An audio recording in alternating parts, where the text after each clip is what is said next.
मैं बताया कि भाई जन्म के समय जो प्लेनेट की पोजीशन होती है वो हमेशा रहे, ऐसा नहीं होता है। आप निरंतर जो प्रयास करते रहते हैं उनको इम्प्रूव करने के लिए, अल्टीमेट वो होता है। 70 साल में वो पाते हैं आप, वो जो आपके 70 साल के कर्म होते हैं। पहले साल में हो सकता है कोई विसंगतियां हो। तो इस सापेक्ष में अब कौल साहब आ गए हैं, मैं चाहता हूँ कौल साहब की संतुष्टि अनुसार आप कैंसर और ये हार्ट अटैक के बारे में एक समान जिज्ञासा, जिससे कि कौल साहब भी सेटिस्फाइड हो और हमारे दर्शक भी सेटिस्फाइड हो। मैंने ये कहा ना कि जिस जिस राशि को या जिस हाउस को वो एफ्लिक्ट कर रहे हैं, ओके, तो उस बॉडी के पार्ट में कैंसर होगा। तो फिर ये बता दीजिए जैन साहब कि किस हाउस का में कौन सा हाउस किस अंग को रिप्रेजेंट करता है। कौल साहब जैसे देखिए, मैंने कहा है कि हाँ, फर्स्ट हाउस से लेकर अगर हम 12th हाउस तक जाएं तो they represent the part of the body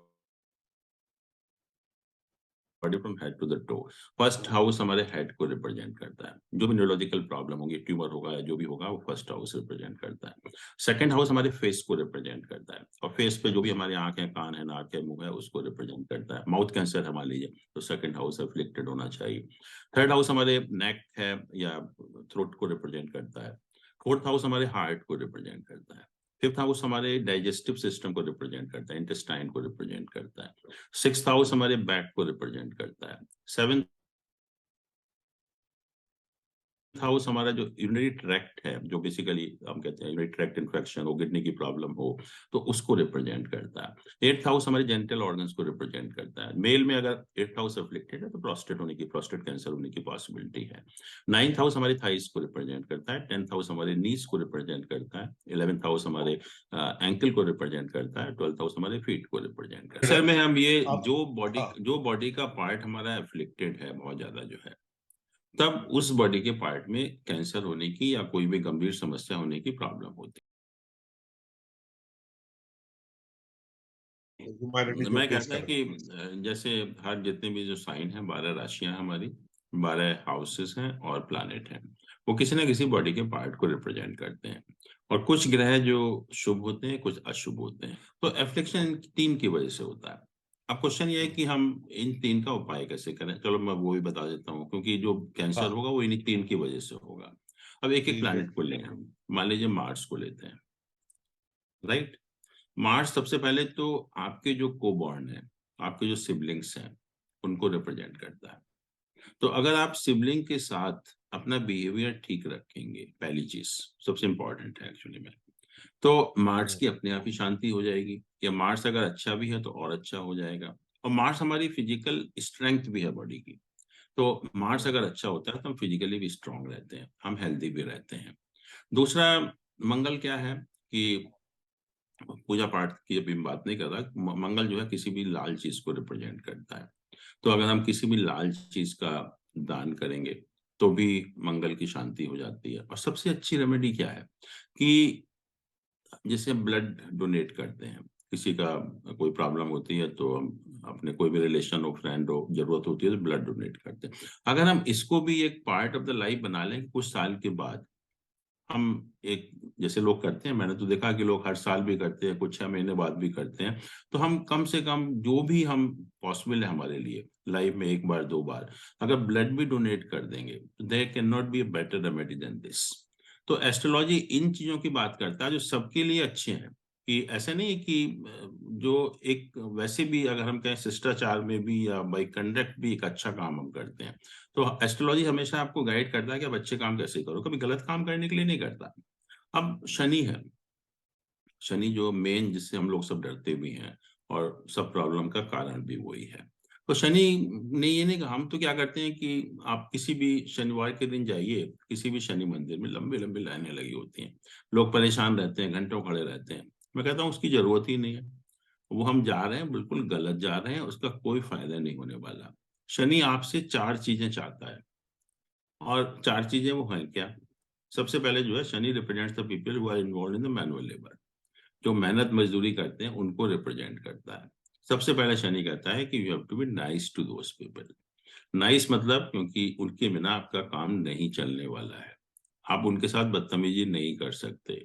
उनका जो भी अगर टाइम से ड्यू है तो उनको टाइम से दे दीजिए। कोई अगर जेन्युइन प्रॉब्लम है तो try to solve them. This is what Shani says actually. Second, Shani से कहता है कि आप जो ईगो लेकर घूम रहे हैं ना 24 घंटे, जो है कि हम ये हैं हम वो हैं, उसकी कोई काम की चीज नहीं है, उसको आप निकाल दीजिए बिल्कुल। जो है सब दुनिया आपको देख रही है। आप अंदर मत रखिए कि मैं ये हूँ वो हूँ, मैं ये कर दूंगा वो कर दूंगा। तो जिस दिन आपके अंदर जो अहंकार है वो खत्म हो जाएगा, कभी भी शनि की शांति हो जाएगी अपने आप, जो है शनि आपसे कुछ नहीं कहने वाला। और तीसरी चीज ये है कि Shani wants you to lead a discipline life. जैसे मैंने अभी बात की कि अपने लिए, अपने परिवार के लिए, अपने समाज के लिए कुछ करिए, आप जो है ठीक काम करिए। क्योंकि जो प्रॉब्लम होती है, जैसे मैंने कहा, हेल्थ हमारी खराब होती है, हम अपने लिए नेग्लेक्ट हो जाते हैं, बिल्कुल अपना ख्याल नहीं रखते। परिवार में प्रॉब्लम होती है क्योंकि हम अपनी फैमिली का ख्याल नहीं करते, फैमिली के प्रति जो हमारी ड्यूटीज है उनका हम ख्याल नहीं करते। तीसरा जो है सोसाइटी है, सोसाइटी के प्रति भी हमारी कुछ रेस्पॉन्सिबिलिटीज हैं, उसका हम ख्याल नहीं करते। तो शनि कहता है कि शनि ऐसा एक प्लैनेट है which takes you to the right path, कि आपको जीने का जो रास्ता सिखाता है एक्चुअली में। And lastly, Shani is a planet of justice. You can not be unjust to anybody. आप सबके प्रति जो है न्यायोचित व्यवहार करिए। और उससे भी ऊपर जो है, जो शनि एलिमेंट है वो हमारे जो एयर एलिमेंट है उसको रिप्रेजेंट करता है। तो kindly at least don't pollute the air actually. कि जो लोग बड़े खुश होकर ये जो ये सब एयर को पोल्यूट करते हैं, आई टेल यू कि Shani can be the worst planet for them actually. और Shani is a planet of punishment also, punishment भी बहुत जल्दी देता है एक्चुअली में। तो शनि आपसे यही चाहता है खाली। और इसमें एक भी चीज ऐसी नहीं है जो आप नहीं कर सकते, ये आपको नहीं करनी चाहिए एक्चुअली में। सिर्फ इतना सा करके आप इतना अपना हेडेक या इतनी जो परेशानियां हैं, आप घंटों घंटों अपना टाइम वेस्ट करते हैं, उससे आप बच सकते हो। फिर राहु को देखिए। राहु क्या है? राहु के लिए कहते हैं कि ये 4 तरह के लोगों को रिप्रेजेंट करता है। पहली चीज, जो लोग सफाई में इन्वॉल्व होते हैं, जो क्लीनिंग एक्टिविटीज में इन्वॉल्व होते हैं, उनको रिप्रेजेंट करता है। सेकेंडली, जो ऑर्फनेजेस में काम करते हैं उनको रिप्रेजेंट करता है, at a lower level actually. तीसरा, जो हॉस्पिटल में काम करते हैं उनको रिप्रेजेंट करता है। और चौथा जो है, ये हमारे जो मिलिट्री ऑर्गेनाइजेशंस हैं उसमें जो काम करते हैं उनको रिप्रेजेंट करता है। तो यही कहता है कि आप कम से कम जो भी पॉसिबल है उनकी, कि जिस तरह से भी आप कोई भी सहायता कर सकते हैं तो आप करिए। और इतना सा अगर आप करेंगे तो डेफिनेटली जो है राहु कभी भी लाइफ में प्रॉब्लम क्रिएट नहीं करेगा। तो ये इतना सा काम करना है। तो अगर ये शनि मंगल राहु के लिए अगर आप ये काम कर दें, तो आई कैन गारंटी कि कोई कैंसर होने की पॉसिबिलिटी भी नहीं है। अगर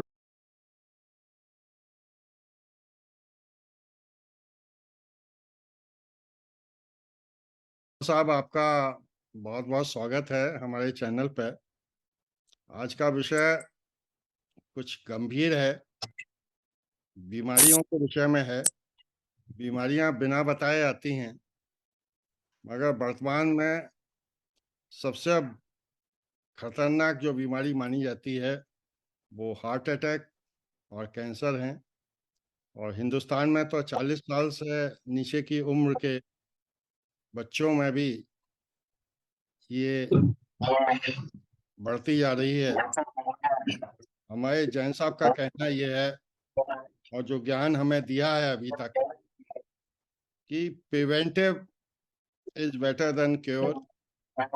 आप डे वन से जान सकते हैं, सामान्य ज्ञान से, ज्योतिष के सामान्य ज्ञान से, कि हम क्या करें, इन बीमारियों के क्या सिम्टम्स हैं और क्या रेमेडीज हैं। इसी के बारे में चर्चा करेंगे। तो जैन साहब कुछ बताने की कोशिश करें। धन्यवाद सुधीर जी, कौल साहब। पहली चीज तो thank you so much for giving me an opportunity on speaking on this topic which is really important for all of us. तो सबसे पहले बताऊं कि जो ज्योतिष है, इसमें जो मेडिकल एस्ट्रोलॉजी है, ये पार्ट है ज्योतिष का जो कि बहुत एडवांस्ड है।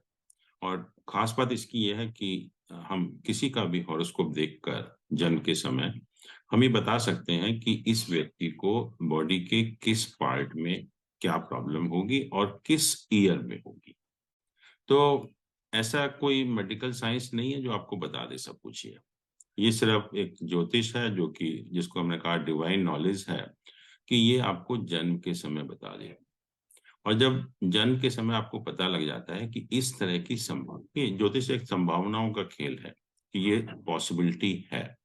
और जब पॉसिबिलिटी आपको पता लग जाती है तो अगर हम शुरू से ही रेमेडी करें, और रेमेडी का मतलब ऐसा नहीं है कि हम उसको कुछ उपाय करना शुरू कर दें, बट खाने पीने में, रहने सहने में, योगा मेडिटेशन है, या अगर कोई मेडिकल हेल्प की भी जरूरत है तो हम ले सकते हैं। उसके लिए हम कंसल्ट कर सकते हैं डॉक्टर को भी जो है।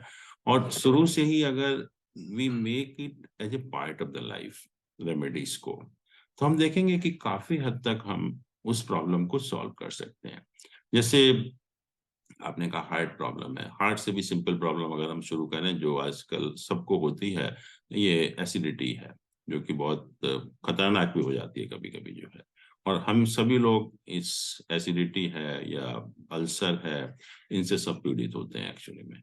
और अगर हमें पता है शुरू से कि इस तरह की पॉसिबिलिटी होने की संभावना है, तो हम कुछ, अगर हम मैं कहूँ थोड़ा सा भी, अगर हम वॉकिंग को भी अगर एक अपनी हैबिट में डाल लें, योगा मेडिटेशन हम करने लगे, थोड़ा सा खाने पीने का ख्याल रखें, तो आप देखेंगे हम काफी हद तक उस प्रॉब्लम को कंट्रोल कर सकते हैं। और मैं आपके सामने बैठा हूँ लिविंग एग्जांपल कि I have never even tried any antacid so far in my life, and you won't believe कि जो मैं खाना पीना है मेरा, वो मैं बहुत फ्राइड पसंद करता हूँ एक्चुअली, और फ्राइड ही ज्यादा खाता हूँ एक्चुअली में। बट थिंग इज कि I have never tried this antacid, क्योंकि उसके दो रीजन है कि एक तो जब हम लोगों ने रुड़की में एडमिशन लिया था तो हमारे यहाँ पर आपने देखा था कि दो गेम्स हमें लेने पड़ते थे। तो luckily I took yoga from the very beginning actually. I did yoga for entire 4 years। तो योगा हमें एक हैबिट बन गई मेरी। और मैं जब से मैंने जब फर्स्ट ईयर में एडमिशन लिया था तब से ही मैं योगा कर रहा हूँ। और योगा के साथ साथ फिर हम लोगों ने, जब मैं थोड़ा सा जब पढ़ाई कंप्लीट की, तो वॉकिंग भी एक हैबिट बना ली। और दोनों ने मिलकर आप can just see, I am a living example actually कि I have never tried any antacid so far in my life, कि कभी मुझे एसिडिटी वगैरह इस टाइप की प्रॉब्लम नहीं। अब आप हार्ट की प्रॉब्लम की अनिल बात की अनिल जो साहब, कि एक मिनट जैन साहब, मैं जी इसमें थोड़ा सा इसमें एक बात कहना चाहूंगा ताकि बिल्कुल क्लियर हो। बिल्कुल मेरा बिल्कुल कमेंट पूछिए। नहीं है, it's a question to the G group.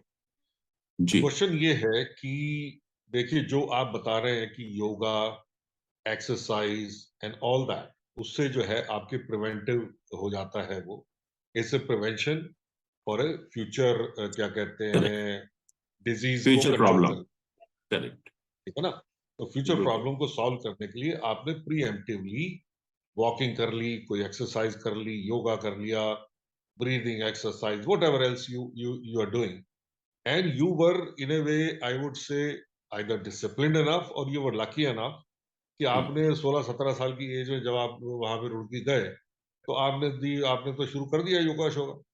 अगर करेक्ट। हमें उतनी अकल होती तो आप तो दैट मीन्स कि यू वर देखिए जब आइदर, आप तो नहीं नहीं, एक मिनट लेट मी फिनिश। सी, ये मैं दर्शकों के लिए कह रहा हूँ, it's correct. Not for us. आपको तो पता है, मेरे को भी पता है, लेकिन ये मैंने मैं बोलिए। दर्शकों की बेनिफिट के लिए कह रहा हूँ। सो हम्म जस्ट हियर मी आउट।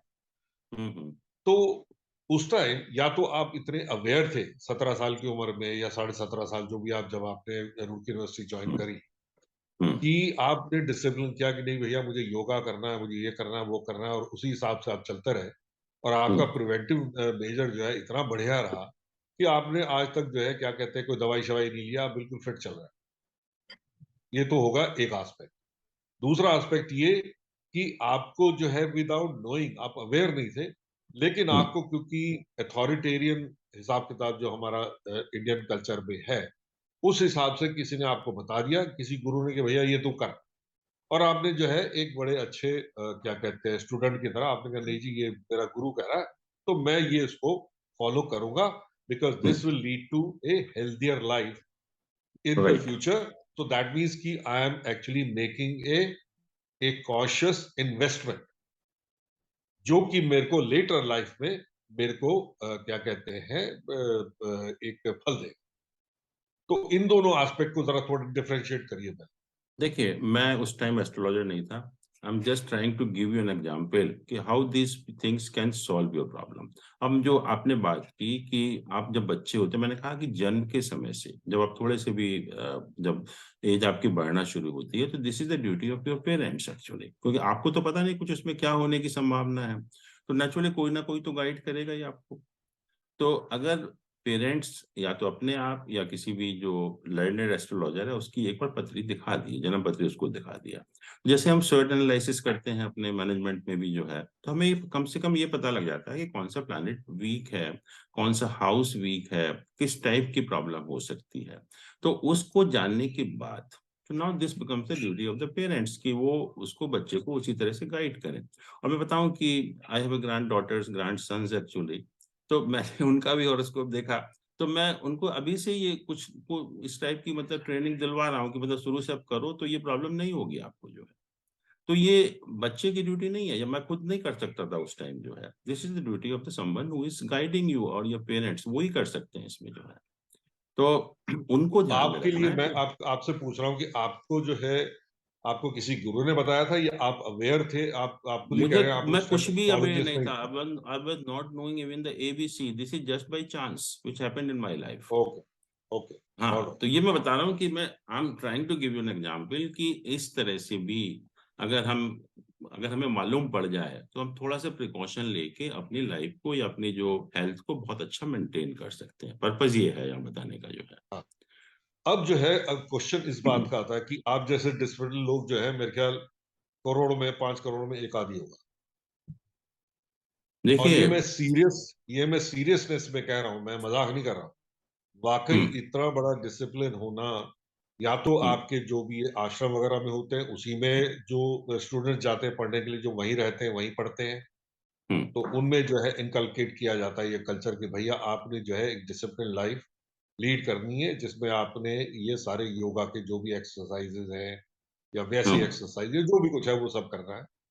और उनका जो है लाइफ जो है बाद में जो है वो उनकी ठीक रहती है, हेल्थ ठीक रहती हम्म। है, मेंटली भी, फिजिकल भी, फिलोसॉफिकल भी, साइकोलॉजिकल भी, everything sort of is in harmony.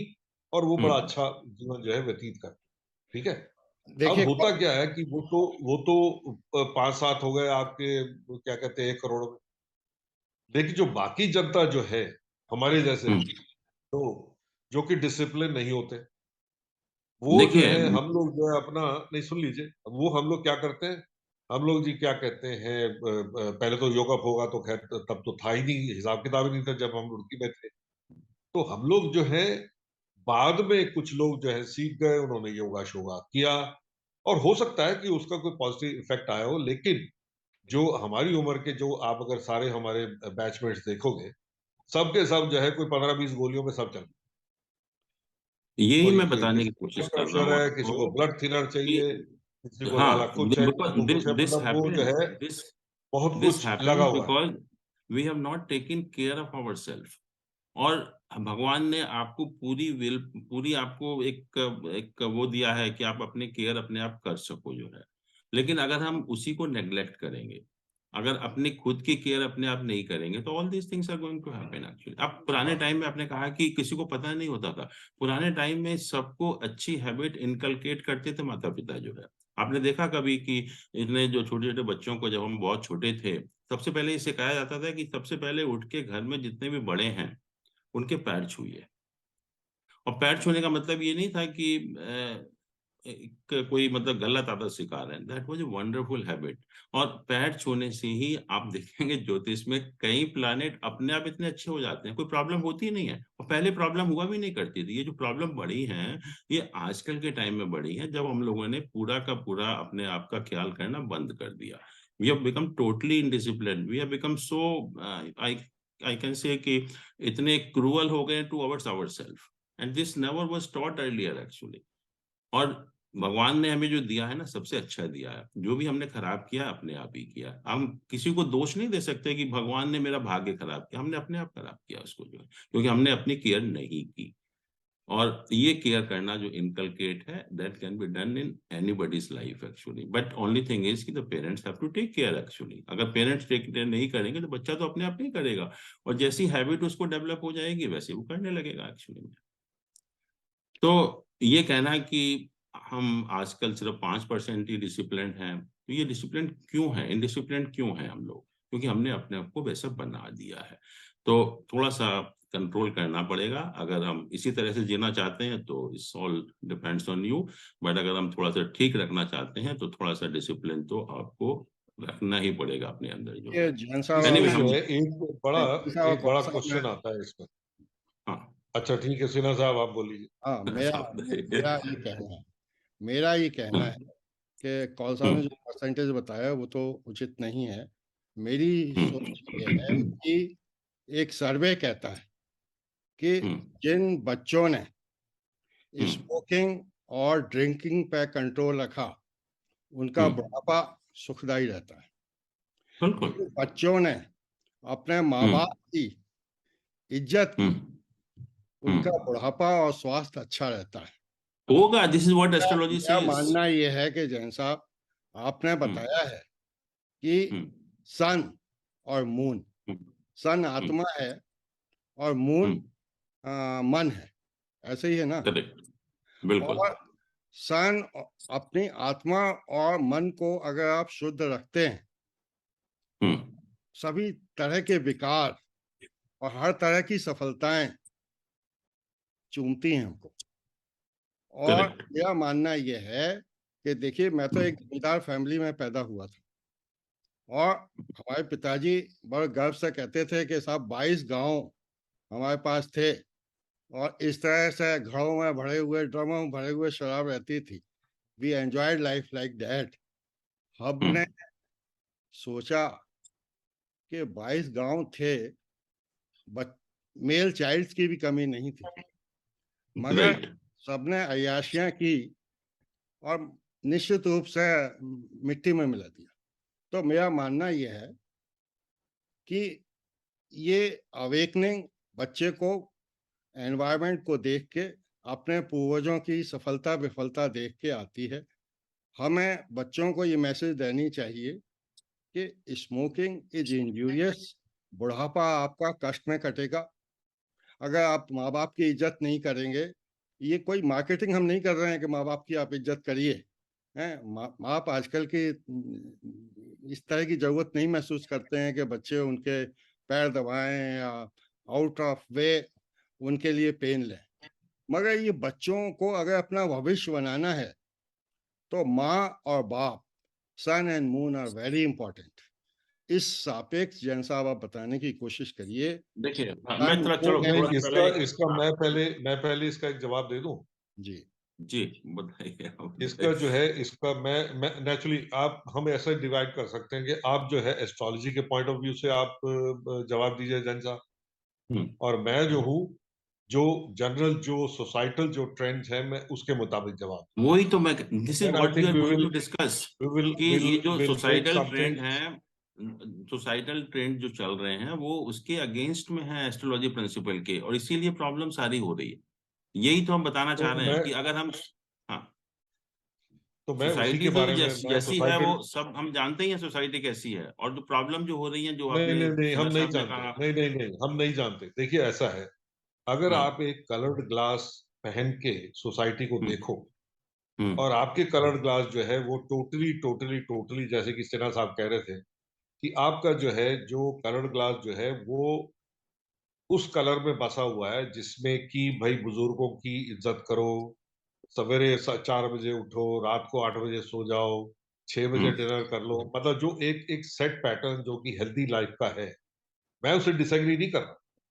हम्म तो ये पहले मैं बता दूं, मैं उससे डिसएग्री नहीं कर रहा हूं कि आप बड़ों की इज्जत करो, आप क्या कहते हैं खाना ढंग से खाओ, अपना ये तो बहुत ऑब्वियस बात है। Let's not go into those kind of things जो कि ऑब्वियस हम्म सबको पता है कि हम्म भैया हेल्दी खाओ, रात को जल्दी सो, सवेरे जल्दी उठो, ये करो, प्राणायाम करो, ये करो, वो करो, योगा करो, एक्सरसाइज करो, ये सबको पता है, हम उसकी बात नहीं कर रहे।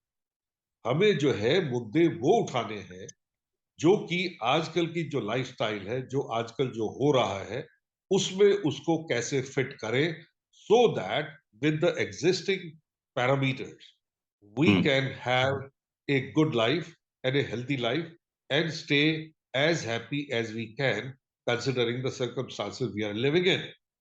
I can tell you Otherwise क्या कि होगा, आप जो है, आप जैसे चिरा साहब जो है वो तो अपना मुद्दा लेके बैठ गए, नहीं जी मेरा मानना तो ये है कि नहीं साहब, सॉरी मैं आपसे डिसएग्री कर रहा हूँ सिन्हा साहब, लेकिन आप अगर ये लेके बैठ गए, नहीं साहब अब जो है, अब आप पुराना जो हमारा जो चला आ रहा है कल्चर, उसको फिर से वापस लाओ, वो तो होने वाला है नहीं। उसका कुछ अंश जो कि जो आजकल के जो सोसाइटी में कुछ अंश जो छोटी मोटी 2-4 चीजें, उसको आप वापस लाने की ट्राई कर सकते हो, चेष्टा कर सकते हो, प्रयत्न कर सकते हो।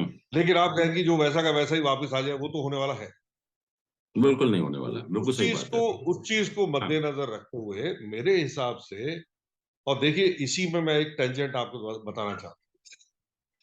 आप जो है 16-17 साल की उम्र में आपने, और लेट्स से आपने कहा बचपन से ही आपने शुरू कर दिया, आप बड़ी डिसिप्लिन लाइफ ये वो, सारी डिसिप्लिन लाइफ आपने व्यतीत करी, आपने कुछ भी जिसे कहते हैं कि कोई जो आजकल की जो अवेलेबल जो चीजें हैं, उसका आनंद नहीं उठाया, और आप 70 yes, साल की yeah, उम्र में जाके मर गए। this is आप what I 70 साल want की to उम्र में convey जाके मर गए, कि 80 साल की उम्र में I जाके have मर गए, enjoyed 60 साल life की in उम्र a में जाके मर गए, तो आपका फिर क्या फायदा क्या हुआ भाई? मैं यही बता रहा हूँ आपको कि मैंने जो लाइफ एंजॉय किया है आपसे कई गुना ज्यादा अच्छी तरह एंजॉय किया है, इन स्पाइट नहीं, ऑफ दैट, वो तो आप बाय नहीं कह डूइंग सकते ऑल ना कि दीज आपने थिंग्स। मेरे से ज्यादा किया या आपने मैंने मेरे आपको से ज्यादा, या सिर्फ एक मैंने आपसे ज्यादा एग्जाम्पल दी किया। कि मैं सबसे ज्यादा जैन साहब फ्राइड। एक मिनट, यहाँ पे जो है, let's be clear on this. हाँ, आप ये क्लेम नहीं कर सकते कि आपने एक्स वाई जेड से ज्यादा लाइफ एंजॉय करी है, या एक्स वाई जेड ने आपसे ज्यादा एंजॉय करी। आप अपना बता सकते हो, हाँ भाई मैंने जो है लाइफ जो है एंजॉय करी है, और वो आपका वही मापदंड है, मैं जो आपका आपने मिसकंसेप्शन कैसे है कि मैंने कैसे लाइफ एंजॉय किया। एंजॉय नहीं करी, मेरा मैंने लाइफ, मापदंड मैं जो कह है रहा वो हूँ कि अलग है, कई लोगों से ज्यादा सिन्हा साहब एंजॉय का जो किया। है वो अलग है। तो हर एक का अपना अपना मापदंड है कि वो किस चीज को एंजॉयमेंट। अब सिन्हा साहब का है कि वो 24 घंटे अपना किताब में पढ़ते हैं, उनका वही एंजॉयमेंट है। तो आप थोड़ी ना कह सकते कि नहीं जी उन्होंने कम एंजॉयमेंट। मेरा जो है खाना पीना ऐश करनी, साला पूरा जोर जोर से बोलना, अपना खूब लोग यारों दोस्तों के साथ मस्ती, ये वो दारू शारू ये वो, ठीक है। तो मैं कहता हूँ जी मैंने सबसे ज्यादा मस्ती करी, आप कहते हैं नहीं जी मैं तो रोज पूरा पाठ करता हूँ, मेरे को तो उसमें आनंद मिलता, तो मैंने नहीं तो आपसे ज्यादा आनंद ले लिया। मैंने तो आपको आपने एक अच्छा, आनंद लिया है एक कि ये मिनट, चीज जो लेट्स है, नहीं let's let's not be let's subjective about it, Surendra let's be कौन ऑब्जेक्टिव साहब, अबाउट। नहीं कौन सा डाइवर्ट मत कि हम करिए लोग उसको, let us come to the topic. Actually topic what I am trying to say कि in spite of not controlling my eating habits, मैंने सिर्फ एक छोटी सी एग्जांपल दी आपको कि मैं सबसे ज्यादा फ्राइड खाना खाता हूँ, जो आप कह रहे हैं वही कर रहा हूँ, मतलब मैं कि मैंने सब कुछ किया, कोई कंट्रोल नहीं किया, but in spite of that, by doing all this simple things, I have controlled the, you can say, ill effect of all those things. This is what I am saying. वो ही हर आदमी कर सकता है, आप enjoy करिए, जो करना है करिए, लेकिन साथ में अगर 5 मिनट इसके लिए भी निकाल लेंगे तो आप अपनी लाइफ को कहीं गुना बहुत अच्छा बना सकते हैं। और क्यों निकालेंगे? जब तक आपको कोई एडवाइस मिलेगा, कोई बताने वाला होना चाहिए आपको कि कैसे हम कर सकते हैं। आप करिए जो करना है, लेकिन थोड़ा सा तो उसको मॉडिफाई कर ही सकते हैं। आपको अगर आपने यही सोच लिया कि मुझे लाइफ में सब कुछ करना है और कुछ भी केयर नहीं करनी, तो go to any place, actually nobody can help you. Actually कोई डॉक्टर हेल्प नहीं करेगा, कोई मेडिकल हेल्प नहीं करेगा, ना ही एस्ट्रोलॉजी हेल्प करेगी। यहाँ पर्पज ये है कि जो भी आप कर रहे हैं उसमें थोड़ा सा कंट्रोल डेफिनेटली करना पड़ेगा, और बिना कंट्रोल किए हुए जब तक कोई गाइडेंस मिलेगी तभी आप अपने आप को भी कर सकते हैं। बट आई डोंट नो, जैसे सिन्हा साहब ने कहा कि heart problem, you don't know, I don't know whether you know the magnitude of the heart problem today. WHO, they conducted a study in, I think, 2006-7, and what they said, in India, almost everyone will suffer from the heart problem by 2025-2030। वो इसीलिए कि हम अपने आप को control करने के लिए बिल्कुल भी तैयार नहीं है, जो आप कह रहे हैं बिल्कुल जो है। अगर यही करते रहे तो सिचुएशन यही होने वाली है। India is a diabetic capital of world. मैंने अभी पढ़ रहा था उसमें कि 75 million people in India they survive on insulin actually, और ये चाइना में सबसे ज्यादा है, सेकंड इज इंडिया एक्चुअली। और यही रहा कि जो आप कह रहे हैं कि हमें कंट्रोल बिल्कुल नहीं करना, हमें बिल्कुल भी जो हम कर रहे हैं वो ही करना है, तो यही होने वाला है, फिर उसमें कुछ आप नहीं कर सकते। नहीं, हम आपने खाना आपने खाते हैं, देखिए हम मेरा बच्चे व्यू खाना को खाते आपने हैं। बिल्कुल नहीं, एक मिनट, आपने मेरे व्यू को बिल्कुल टोटली उसको मोड़ तोड़ के कह दिया कि मैं जी करना ही नहीं चाहता। This is what you are saying कि हम आज की ये मस्ती नो, हम करेंगे, आई करो डिड नॉट मस्ती से करो दैट, नो भाई। नो नो नो नहीं, नो चलिए आज का ये मुद्दा नहीं है। वी आर बीइंग, देखिए हम जो है ना यहाँ पे, मुझे कुछ ऐसा लग रहा है कि हम ओपिनियन फाइट्स में अड़ गए। मेरा कतई ये मतलब नहीं था कि भैया जो कंट्रोल को छोड़ के जो मन में आए वो करो, ऐश करो, ये करो, नो। दिस इज मैंने व्हाट यू आर कहा, सेइंग कि हम तो करना वो हाँ करेंगे तो जो सुन है। लीजिए ना, मैं इसीलिए मैं इसको क्लैरिफाई कर रहा हूँ ताकि दर्शक लोग जो हैं उनको समझ में आ जाए कि ये मतलब क्या है मेरा कहने का। ठीक है। मेरा मतलब ये तात्पर्य मेरा ये था कहने का कि हम्म, अगर आप एक एक क्या कहते हैं एग्जाम्पल मैं दे रहा था कि अगर आप जो है कंपेयर नहीं कर सकते, आपने यही शुरू कर दिया ना, नहीं जी मैंने आपसे ज्यादा एंजॉय किया। मैं उस पे कमेंट कर रहा था कि भैया कोई आदमी अगर ये कहे कि मैं तो जी बिल्कुल खुला ही खा रहा हूं, मैं कोई कंट्रोल नहीं करता, कोई कुछ नहीं, जो मेरा मन में आता है मैं करता हूँ, ठीक है, वो ये कहेगा जी मैंने तो आपसे ज्यादा एंजॉय किया, आप तो हर चीज हम्म, में कंट्रोल में फंसे रहे, और आप तो 60-70 की उम्र में आके मर गए, छुट्टी खत्म, फिर क्या रह गया कि हम्म, आपने जिंदगी तो देखी नहीं आपने कुछ भी। नहीं, नहीं, हम्म। कौल मैं साहब मेरा उस सेंस में कह कहना रहा ये था, है। मैंने ये बिल्कुल नहीं बोला नहीं, कि नहीं, ठीक है। अच्छा आपकी जो चलिए बात उसको, मैंने लेट्स नॉट। एक कौल साहब मिनट, आपकी बात मैंने तो मान यार ली। एक दूसरे के ऊपर बोलोगे तो फिर मजा नहीं आएगा। आई नहीं, don't want to do that, फिर मैं बंद कर लेता हूँ, ठीक है, आप लोग बोलते रहो। एक आदमी की मैं आपकी पूरी आराम से बात सुनता हूँ ना, तो आराम से बात सुनो, उसके बाद उस पर रिएक्ट करो। अच्छा बोल दो, कैन चलो वी अच्छा एग्री आप ऑन पहले दैट? बोल दो।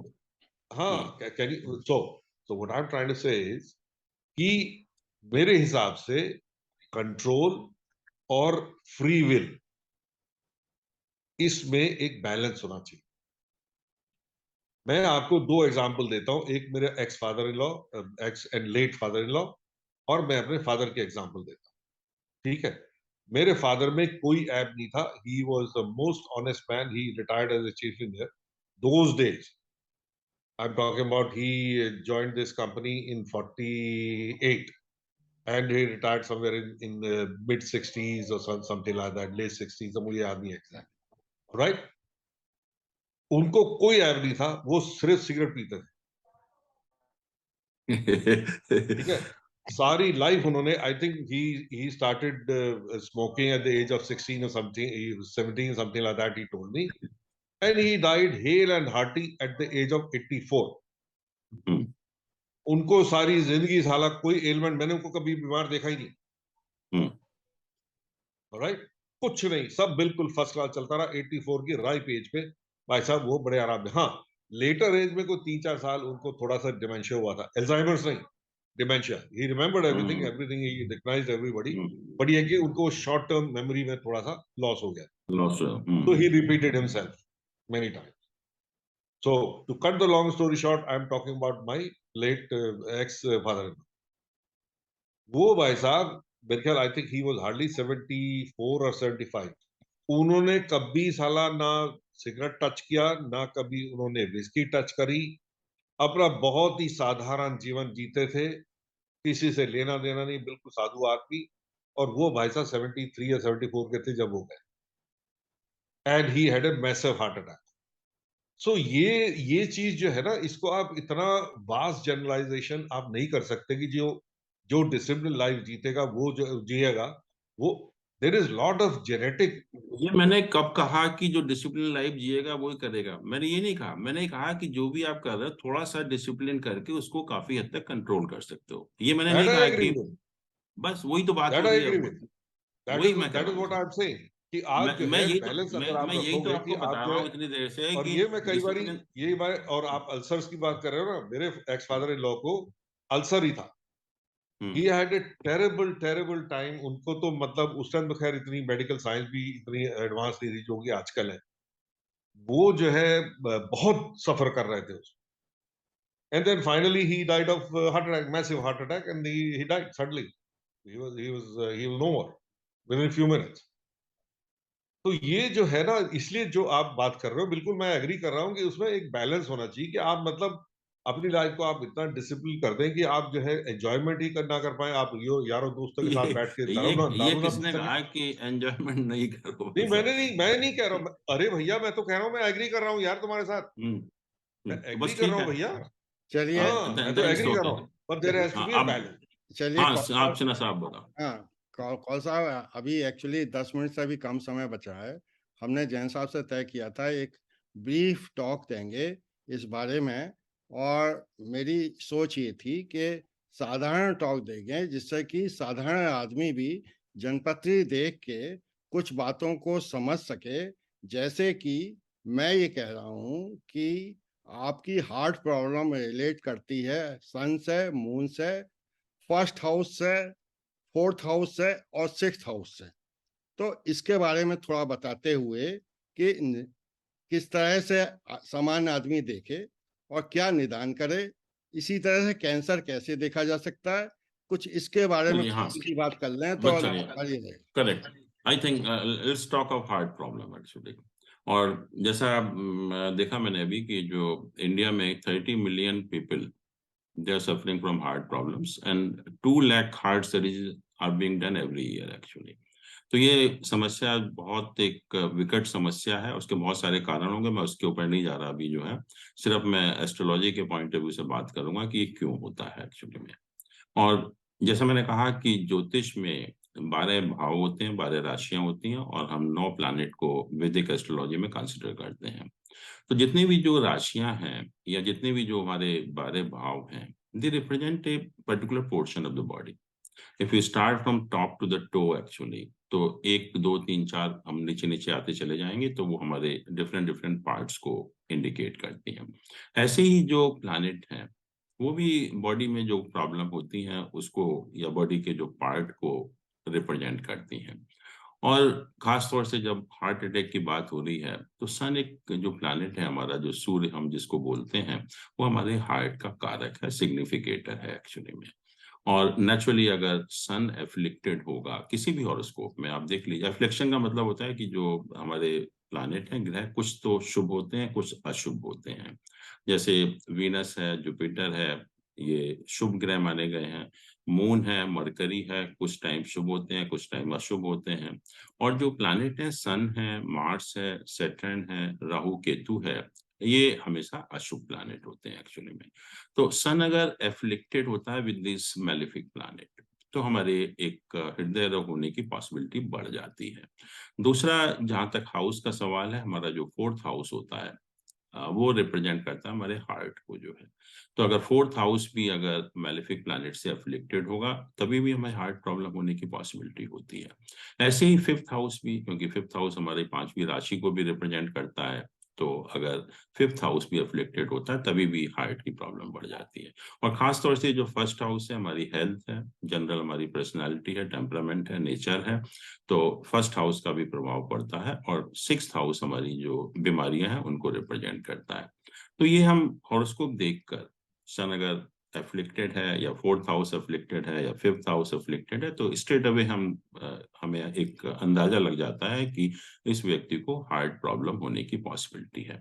और मैं क्यों कह रहा था कि जो पिछले, जब हम लोग छोटे छोटे थे, तो एक बताया जाता था कि अब रेस्पेक्ट करिए अपने एल्डर्स की, जितने भी हैं जो, नहीं इसमें नहीं, कोई एक minute, before you go to respect, ये हम्म, अगर सपोज जैसे आप ये बता रहे हैं कि ये जो भी हाउसेज हैं, अब मेरे को तो वो इतना याद नहीं रहेंगे, तो हम्म, इनकी रेमेडी क्या है अगर आपको ये वही हाउसेज से वही मैं पता लग जाए कि भैया यू आर ए वही पोटेंशियल मैं हार्ट उसी, हाँ, प्रॉब्लम, तो उसी पे आ रहा कैसे हूँ, कैसे उसी उसको पे, रेमेडी करें? हाँ, उसी में आ रहा हूँ। तो पहली चीज तो यह है कि सन की जो, सन हमारे फादर को रिप्रेजेंट करता है।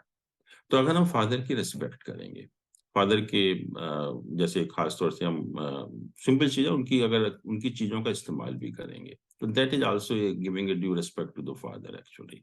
तो सन कभी भी खराब नहीं होगा आपका जो है। और उल्टा हम करते हैं कि फादर की रिस्पेक्ट नहीं करते, फादर को तो हम ओल्ड एज होम में ले जाने को तैयार हैं। और पंडितों के चक्कर में बड़े बड़े हवन कर रहे हैं कि सन की शांति हो जाए। सन की शांति नहीं होने वाली कभी भी जो है। तो सबसे जो इम्पोर्टेंट चीज जो पहले अपने आप हो जाया करती थी, पहले इतनी हार्ट प्रॉब्लम नहीं होती थी एक्चुअली में, क्योंकि हम फादर की रेस्पेक्ट अच्छा, करते जिन थे। लोगों के पेरेंट्स जा चुके हो, जैसे हम लोग उस एज में हैं हाँ जिनके उसके, हाँ पेरेंट्स तो हम आ रहे सक्सेसफुली हैं, हम coming to that actually. Second है कि सन, हम देखते हैं सूर्य निकलता है और sun is a energy giving planet. Sun हमको एनर्जी देता है। और खास तौर से कहा कि अगर हम सन को भी थोड़ा सा भी जैसे हम कहते हैं कि एक प्रेयर कर लेंगे, प्रणाम कर लेंगे, थोड़ा सा रेस्पेक्ट दे देंगे कि सन तुम हमने जो लाइफ हमको दी है, तो कम से कम वी हैव टू बी शुक्रगुजार टू दैट एक्चुअली कि। और उसको हम कहते हैं कि हमने सूर्य को अर्घ देना। सूर्य को अर्घ देना मतलब सूर्य की रेस्पेक्ट करना, उसकी पूजा करना एक्चुअली में, क्योंकि हमें लाइफ जो मिल रही है, we know that we can not exist without the sun actually. तो कम से कम जो चीज आपको फ्री में मिल रही है, जिसकी वजह से आपका एग्जिस्टेंस पॉसिबल नहीं है, तो कम से कम उसको रेस्पेक्ट देने में कोई प्रॉब्लम नहीं होती एक्चुअली में। तो सन को हम अर्घ दे सकते हैं। इसके अलावा और भी जो कई सारी रेमेडीज हैं, जैसे कि नहीं, सन को कैसे, मतलब फिजिकली कैसे रेस्पेक्ट देंगे? फिजिकली मैंने कहा कि अर्घ देना, जैसे हम अर्घ देते हैं ना, अर्घ मतलब जल चढ़ाते हैं जैसे एक तरह से, या जल भी मत चढ़ाइए, कम से कम सुबह उठकर अर्ली इन द मॉर्निंग आप हाथ जोड़ लीजिए कम से कम, कि आप जो लाइफ दिए हैं हमें। सन को गॉड माना गया। देखिए पूरे जो कोई भी वर्ल्ड में हो, संडे की छुट्टी होती है। संडे की छुट्टी इसलिए नहीं कि एक नियम बन गया कि संडे की छुट्टी रखेंगे, मंडे ट्यूसडे की नहीं रखेंगे। पूरे जितने भी जो फिलोसफीज हैं उसमें सन को गॉड ही माना है, और कहा कि सन हमें लाइफ गिविंग प्लैनेट है, तो कम से कम सन की रेस्पेक्ट, तो तो सन की पूजा मतलब करने के नटशेल लिए। में जो आप कह रहे हो, जस्ट टू बिकॉज 10 मिनट ही रह गए, हम्म, तो so basically what you are saying is कि सन को अगर आप पूजा करोगे सवेरे सवेरे, तो आपने जो है रेस्पेक्ट दे दी सन को, तो आपका correct, हार्ट की प्रॉब्लम जो है वो सॉल्व हो जाएगी, या मतलब सॉल्व होने की तरफ अग्रसर हो जाएगी। इज दैट बिल्कुल करेक्ट? बिल्कुल ओके, बिल्कुल अब नेक्स्ट, करेक्ट। हाँ नेक्स्ट बताइए। हाँ नेक्स्ट होता है कि जैसे जितने भी जो प्लैनेट हैं ज्योतिष में, उनकी कुछ वस्तुएं होती हैं। तो जैसे सन है, सन का कुछ आइटम है, जैसे कोई भी लाल कलर का आइटम है, या गेहूं है, या नट्स वगैरह हैं, इस टाइप की चीजें होती हैं। तो कहते हैं कि सन अगर आपका खराब है, तो जो सन के आइटम है, सन के जो प्रोडक्ट हैं, उनको आप डोनेट करिए। और डोनेट करने के लिए भी सन को हम एक So we are still talking about heart disease, right? हाँ I'm talking of heart only, हाँ, कि सन की okay, जो हाँ सिन्हा साहब ने पूछा कि उसके लिए हम क्या रेमेडी कर सकते हैं एक्चुअली में। तो जो भी सन के प्रोडक्ट हैं, क्योंकि ज्योतिष में प्रोडक्ट बताए गए हर चीज के, तो उन प्रोडक्ट का इस्तेमाल करके भी हम अपने जो ग्रह को काफी हद तक शांत कर सकते हैं। फिर पूजा पाठ, तो कहा कि हर प्लैनेट का मंत्र होता है, कि अगर हम मंत्र का भी उच्चारण करेंगे, तो मंत्र के उच्चारण करने से भी जो है वो एक सन की जो अगर एडवर्स प्लैनेट है या खराब प्लैनेट है, उसकी शांति हो जाती है। और छोटी सी चीज है कि पहले हम लोग खाते थे, खाने के साथ गुड़ खाया करते थे, and gur is a wonderful remedy for propitiating sun और मेकिंग इट स्ट्रॉन्गर एक्चुअली। अगर अच्छा भी है तो उसको और स्ट्रॉन्ग करने के लिए लंच के बाद अगर आप छोटा सा एक गुड़ का पीस अगर आप खा लेंगे, तो I tell you there can not be a better remedy than this to propitiate sun और to make it stronger actually. तो ये what about the छोटी छोटी, diabetes? जिनको डायबिटीज है वो क्या करेंगे? उस पे भी आ रहा हूँ मैं। तो ये बिल्कुल एक नहीं नहीं, सिंपल मेरा चीज, मतलब वो डायबिटीज वाले तो गुड़ नहीं खा सकते ना, उनके तो शुगर बढ़ वही मैं कह जाएगी। रहा हूँ कि हाँ, अगर नहीं खा सकते तो बाकी चीजें हैं। अगर थोड़ा सा भी पीस, मैंने इसीलिए नहीं कहा कि आपके पूरा गुड़ खाइए बहुत बड़ा जो है, बहुत छोटा सा पीस अगर आप खा सकते हैं। अगर डायबिटीज इतनी सीरियस है तो नेचुरली इसको अवॉइड करना पड़ेगा, फिर आप बाकी चीजें करेंगे जो है। तो फादर के रेस्पेक्ट करना, फादर को दी हुई चीजों का इस्तेमाल करना, सूर्य को नमस्कार करना, सूर्य के जो प्रोडक्ट हैं उनको दान करना गरीब लोगों की। और सूर्य जो है एक हमको जितने भी हमारे एल्डर्स होते हैं उनको रिप्रेजेंट करता है। तो उनको भी अगर हम थोड़ा सा रेस्पेक्ट करेंगे, जैसे पहले मैंने कहा कि हम लोग पैर छूते थे सबके जो है, तो वो भी सूर्य की एक शांति हो जाती थी, या सूर्य अगर अच्छा भी ग्रह है तो और अच्छा हो जाता था। लेकिन हम शायद इन सब चीजों को भूल गए हैं, और उसकी बजाय हम जो बेसिक चीजें हैं, जो नहीं जैसे नहीं, मैंने कहा वो कि छोड़ दीजिए। अब ये बताइए कि कैंसर कैंसर का क्या, कैसे क्या होता है, कौन सा हाँ ग्रह होता है? हाँ अब देखिए, अब कैंसर की बात करते हैं, तो मैंने कहा कि हर जो भाव है, हर राशि है, वो हमारे किसी ना किसी बॉडी के पार्ट को रिप्रेजेंट करती है, ठीक है। तो अगर वो भाव या राशि बहुत ज्यादा मेलेफिक प्लैनेट से अफ्लिक्टेड है, तब हमें ये जो कैंसर जैसी बीमारी होने की पॉसिबिलिटी होती है।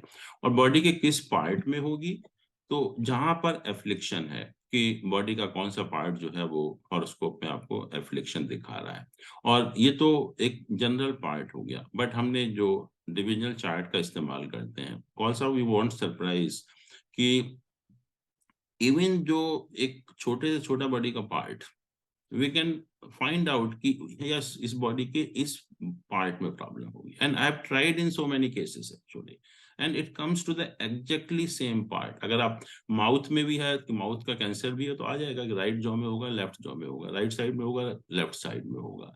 अगर कान में भी प्रॉब्लम है, तो लेफ्ट ईयर में होगा, राइट ईयर में होगा। एक्चुअली में एक एक चीज, जो एक D3 चार्ट हम बोलते हैं, दृष्टांत चार्ट हम बोलते हैं, उससे हम बिल्कुल आइडेंटिफाई कर सकते हैं the exact part of the body, कि अगर ये प्लैनेट ये प्रॉब्लम देने वाला है, तो बॉडी के इस पार्ट में प्रॉब्लम होगी। तो हम देख सकते हैं कि कोई सा भी जो हाउस है, कौन सा साइन है, वो अगर बहुत ज्यादा एफ्लिक्टेड है, तो हम अंदाजा लगा सकते हैं कि बॉडी के इस पार्ट में सीरियस प्रॉब्लम होने की या कैंसर जैसी प्रॉब्लम होने की पॉसिबिलिटी है। या फीमेल में जैसे ब्रेस्ट कैंसर बहुत कॉमन है, और जो प्लैनेट है मून रिप्रेजेंट करता है ब्रेस्ट को, फीमेल्स की जो है, फोर्थ हाउस रिप्रेजेंट करता है। तो किसी भी अगर फीमेल का मून बहुत ज्यादा एफ्लिक्टेड है, उसके साथ बहुत ज्यादा मेलेफिक प्लैनेट का एसोसिएशन है, तो नेचुरली एक टेंडेंसी बन जाती है उसमें। तो शुरू से ध्यान रखना है उसको, जो है मून का उपाय करो, या और भी अगर कोई अफ्लिक्शन है उस प्लैनेट का, उसका उपाय करिए। तो हम काफी हद तक, कहने का अर्थ है, एक तो हमें पता लग जाता है, और पता लगने के बाद जो भी पॉसिबल आपकी सिचुएशन में, गिवन सिचुएशन में जो भी हम कर सकते हैं, सिंपल रेमेडीज हैं। ज्योतिष में कोई कॉम्प्लिकेटेड रेमेडी नहीं बताई गई एक्चुअली में, कोई सिंपल प्रिवेंटिव पूजा पाठ। प्रिवेंटिव कुछ रेमेडीज है इसमें? नहीं, प्रिवेंटिव की जरूरत जब पड़ेगी जब हॉरोस्कोप इंडिकेट कर रहा है। हाँ, अगर हॉरोस्कोप वही मैं इंडिकेट कर रहा है कि हेल्दी लाइफ है, कोई ऐसी प्रॉब्लम नहीं है, वो भी मैं वो भी हमें पता लग जाता है कि हम किस हद तक बदमाशी कर सकते हैं, जो नहीं आप नहीं, कह रहे हैं। अगर कैंसर के केस में, if you focus on cancer right now, अगर हाँ, कैंसर के केस में दिखा रहा है कि हाँ भाई आपको जो है किसी बॉडी पार्ट में कैंसर होने वाला है, तो उसका करेक्ट। प्रिवेंटिव मेजर्स उसको, क्या ले हाँ, सकते this is what I am saying कि फ्रॉम द वेरी बिगनिंग, जब हम छोटे अच्छा, होते ये हैं, बंद तो होने हमारे वाला जो, है, दोबारा ज्वाइन कर लीजिएगा, मेरे ख्याल से क्या करें, कंप्लीट तो हो ठीक गया। ठीक है, ओके। हैं? ठीक है। तो हमें पता लग गया हमें कि किस कारण से हो रहा है। तो अगर हम जो छोटे छोटे उपाय,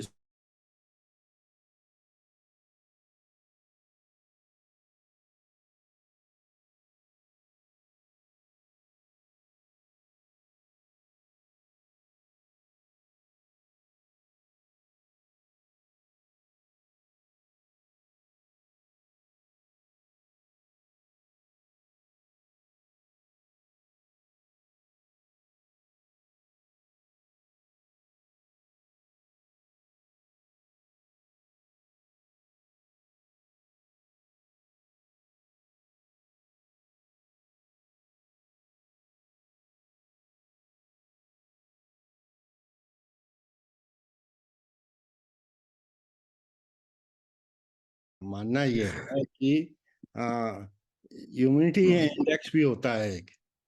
इम्यूनिटी इंडेक्स कैसे निकलता है? ठीक है, आपने सन मून की पोजीशन देख ली, फर्स्ट हाउस और सिक्स हाउस की पोजीशन देख ली, चारों के देखकर आप अंदाजा लगा सकते हो, एक अप्रोक्सीमेट आइडिया, कि इम्यूनिटी इंडेक्स कितना है। सन जो है हमारा लाइफ गिविंग प्लैनेट है, सन जिसका स्ट्रांग होगा उसकी इम्यूनिटी बहुत अच्छी होगी। मंगल हमारी फिजिकल स्ट्रेंथ को रिप्रेजेंट करता है, तो मंगल भी जिसका स्ट्रेंथ अच्छा होगा उसकी भी फिजिकली स्ट्रांग होगा। फर्स्ट हाउस और सिक्स हाउस अगर स्ट्रांग है, तो वो सिंपल है, उसमें कोई वो मैथमेटिक्स नहीं करते वो, इनकी पोजीशन देख के चार पांच चीजों की वो एक बता देंगे आपको कितना इंडेक्स है आपका। तो जैन साहब, मैं तो ये चाह रहा था कि जो सामान्य हम्म। आदमी है हम जैसा, जो कम पढ़ के ज्यादा जानना चाहता है, आप तो 40-50 साल का अनुभव हम्म, रखते हैं, और दिक्कत जन सामान्य को यही होती है कि आप भी कहते हैं कि भाई किसी योग एस्ट्रोलॉजर से पूछने के बाद ही ये आप करिए। हमारी सोच ये है कि योग कौन है, अयोग कौन है, इस पर भारी विवाद है। किसी को कोई योग आदमी आसानी से तो मिलता नहीं। आपने हमको दे दिया है वो मोर देन सफिशिएंट है। और मुझे ये भी लगता है कि जो पैरामीटर्स, मैथमेटिकल पैरामीटर्स दिए गए हैं, चाहे षडबल है, चाहे ईशफल है, चाहे अष्टक वर्गा है, तमाम चीजों की के लॉजिकल कंक्लूजन्स और एक्यूरेट कंक्लूजन्स संभव हैं। और करेक्ट। आपका कहना ये है कि नहीं साहब, कोई ज्ञानी एस्ट्रोलॉजर सही आप पूछेंगे तो सही है। मेरा कहना यह है कि जैसे एस्ट्रोसेस सॉफ्टवेयर है, उसके फ्री वर्जन में ही काफी कुछ प्रिडिक्शंस, काफी कुछ एक्यूरेट प्रिडिक्शंस भी मिलते हैं। और अगर आपका पेड वर्जन ही आप ले लें तो शायद बहुत एक्यूरेट आपको प्रिडिक्शंस मिल जाएंगे। मुझे डर ये लगता है कि जो वेबसाइट पर अवेलेबल हैं एस्ट्रोलॉजर आज की तारीख में, जैन साहब, उन्होंने क्या कर रखा है कि साहब हम 100 रुपए 1 मिनट के लेंगे, कोई कहता है कि हम 15 रुपए 1 मिनट के लेंगे, कोई कहता है कि साहब हम 1500 रुपए 10 मिनट के लेंगे।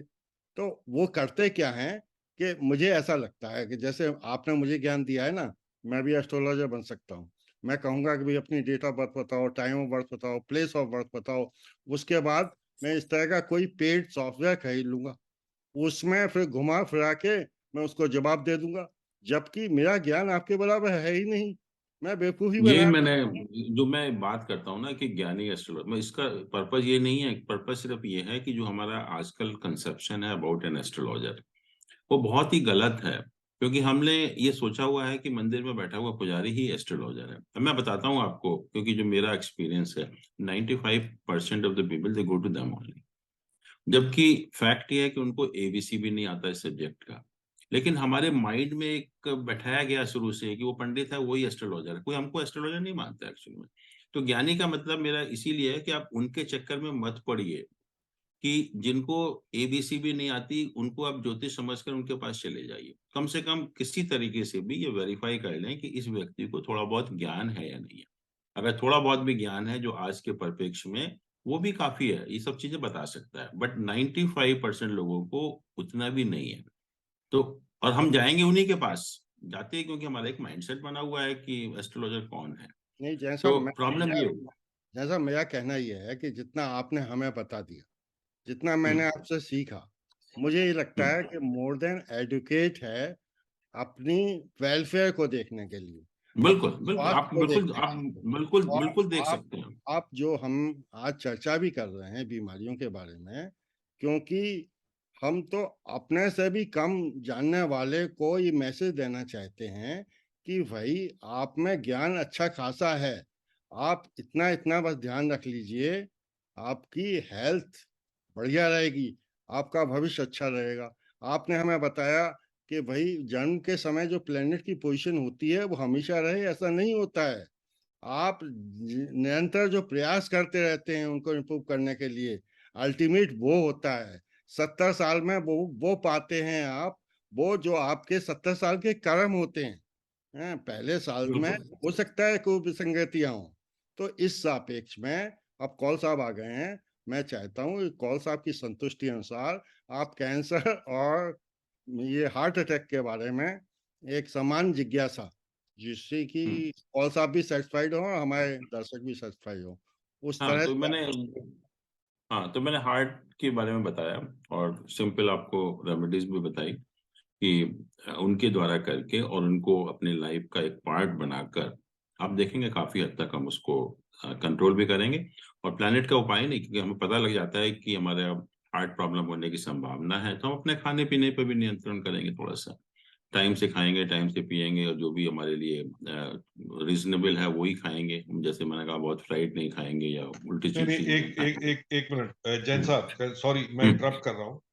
हम्म, let's keep these two aspects separate. एक तो ये है हम्म, कि भाई एस्ट्रोलॉजी जो है, let's focus on astrology right now, कि वो हेल्थ पे कैसे असर करती है और उसकी हम्म, रेमेडीज क्या है। हम्म, उसके बाद जब आप ये जैसे हार्ट का आप बता चुके हो, बड़ा अच्छा था हम्म, उसका जो आपका जो वो व्याख्यान था। आई एग्री विद इट कि भाई सूरज की पूजा करो, जो भी कहे, तो मैं उसमें नहीं जाना चाहता। वो आपने बड़ा अच्छा बता दिया। अब हम्म, आप जो है कैंसर के बारे में बताओ, फिर आप जो है क्या कहते हैं डायबिटीज के बारे में बताओ। ऐसी मेरे हाँ ख्याल जो मुख्य मुख्य 3-4 बीमारियां हैं, ठीक है। उनको सिर्फ एस्ट्रोलॉजी के पर्सपेक्टिव में बताइए, ठीक है। हम्म, उसके बाद जो है फिर हम लोग जनरल बात करेंगे कि भैया आप खाना क्या खाओगे, आपने पीना क्या है, आपने एक्सरसाइज जो कि नहीं, फिजिकलिटी पहले है, दैट इज पहले नथिंग टू डू पहले विद पहली पहली चीज दैट मैं इज बता नथिंग टू दूं डू कि with astrology. Astrology is a inclusive term, is not relate to one part of the life, it is the total part of the life actually. जो आप कह रहे हैं ना कि खाना पीना इज आल्सो नहीं इंक्लूडेड इन तो दैट देखिए एक्चुअली। ऐसा है, मैं बताऊं मैं क्यों मैं हम्म, क्यों इस पे मुद्दे पे, देखिए मैंने एस्ट्रोलॉजी बिल्कुल स्टडी नहीं करी, मैं आपको हम्म, साफ साफ बता दूं। लेकिन मैंने फिजिकलिटी जो है, ह्यूमन जो हेल्थ है, एनाटॉमी जो बॉडी एनाटॉमी जो होती है, और जो कि मतलब खाने पीने का ये वो, उस पर काफी रिसर्च करी है। तो मैं जो हूँ, क्योंकि अगर आप दोनों को मिक्स कर दोगे ना, मैं ओके आई एग्री, मुझे नहीं पता एस्ट्रोलॉजी के बारे में ज्यादा, सो हम्म, आई कैन ओनली एग्री कि हाँ जी आप कह रहे हैं जी एस्ट्रोलॉजी की जो है होलिस्टिक व्यू है, और करेक्ट, उसमें सब कुछ आता है, बिल्कुल, ठीक है। बिल्कुल। लेकिन दैट वी होगा हैव टू क्या कि दैट आप we have to ultimately, understand. Let me finish please, जैसे मैंने पहले बात करी थी, मैं आपकी आराम से बात सुन रहा हूँ, आप मेरी पूरी बात सुनिए। मैं सिर्फ ये प्रोग्राम अगर हमने दर्शकों को दिखाना है, जैसे कि सिन्हा साहब का जो है ये प्रमुख जो इसका एम है, वो ये है कि जितनी ज्यादा पब्लिक को ये पहुंचेगा उतना अच्छा है। तो पब्लिक जो है उनको इतनी नॉलेज नहीं है इसके बारे में कि आप जो है एस्ट्रोलॉजी में जो है आपके जो हेल्थ के जो इश्यूज है कि आप खाना ये खाइए, आप ये मत खाइए, वो मत खाइए, ये खाइए, ये मत पीजिए, ये सब जो है बातें उनको, जो फिजिकलिटी है, जो बायोलॉजी है, जो एनाटॉमी है, उसके बारे में उसको चीज को अलग से मेरे ख्याल डिस्कस किया जाए। ये मेरा प्रपोजल है। बाकी आप लोग दोनों भाई बहुत ज्ञानी आदमी हो, आप लोगों को एस्ट्रोलॉजी के बारे में बहुत कुछ पता है और सब कुछ वो है। मैं तो दर्शकों को थोड़ा सा इसकी ये जो व्याख्यान हम दे रहे हैं, ताकि उनको जो है धरती लेवल पे उनको समझ में आ जाए कि भाई ये है हो क्या रहा है। क्योंकि अदरवाइज जैसे सिन्हा साहब जो है उन्होंने तो बड़े सारे ग्रह इधर उधर इसमें वो होता है, मतलब बड़े हिंदी के क्लिष्ट वर्ड यूज कर दिए, तो वो तो भाई वो तो लोगों को नहीं समझ में आएगा ना।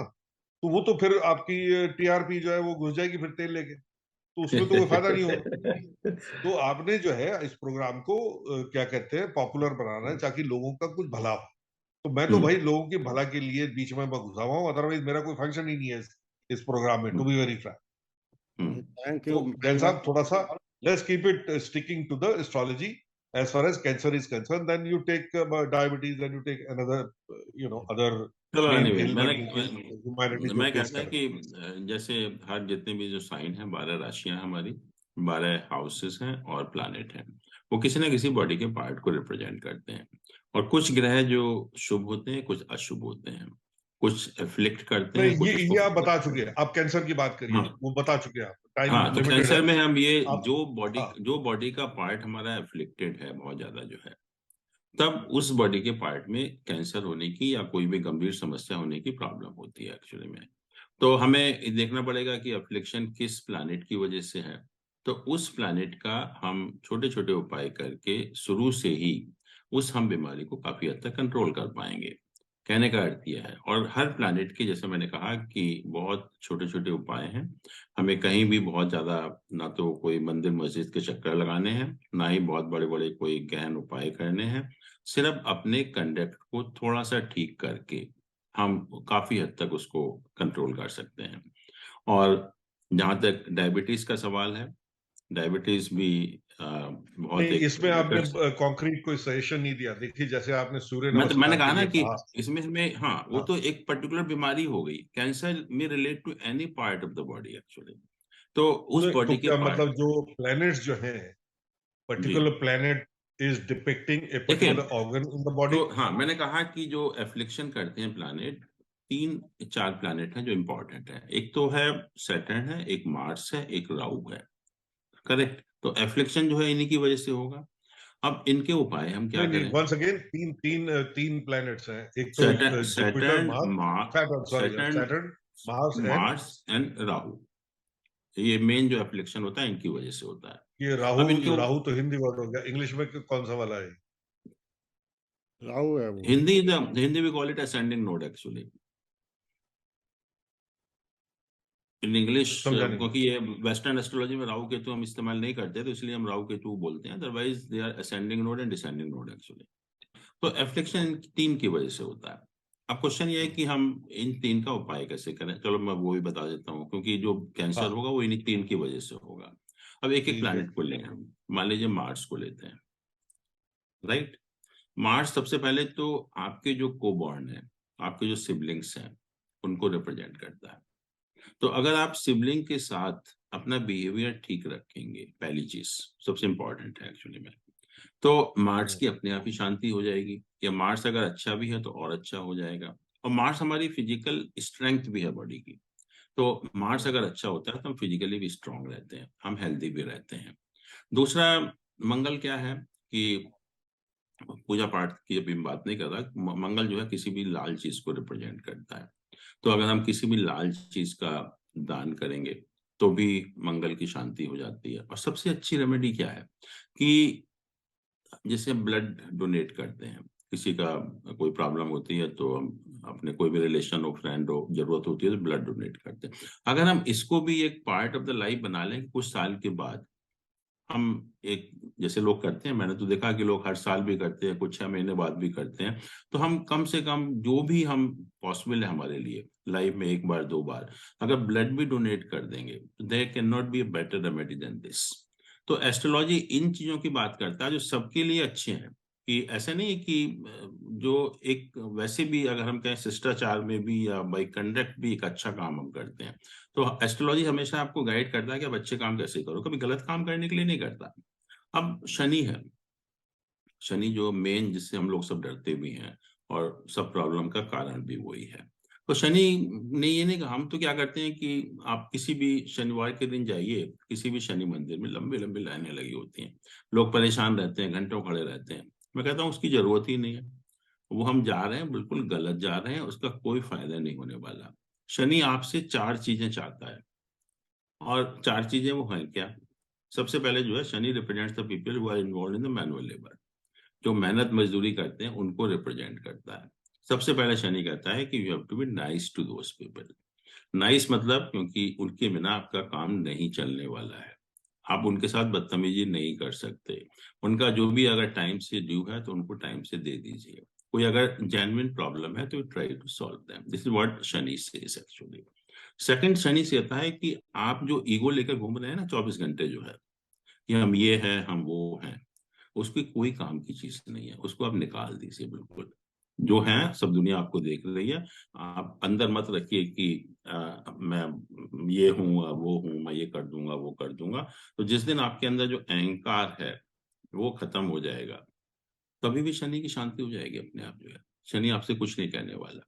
और तीसरी चीज ये है कि Shani wants you to lead a discipline life. जैसे मैंने अभी बात की कि अपने लिए, अपने परिवार के लिए, अपने समाज के लिए कुछ करिए, आप जो है ठीक काम करिए। क्योंकि जो प्रॉब्लम होती है, जैसे मैंने कहा, हेल्थ हमारी खराब होती है, हम अपने लिए नेग्लेक्ट हो जाते हैं, बिल्कुल अपना ख्याल नहीं रखते।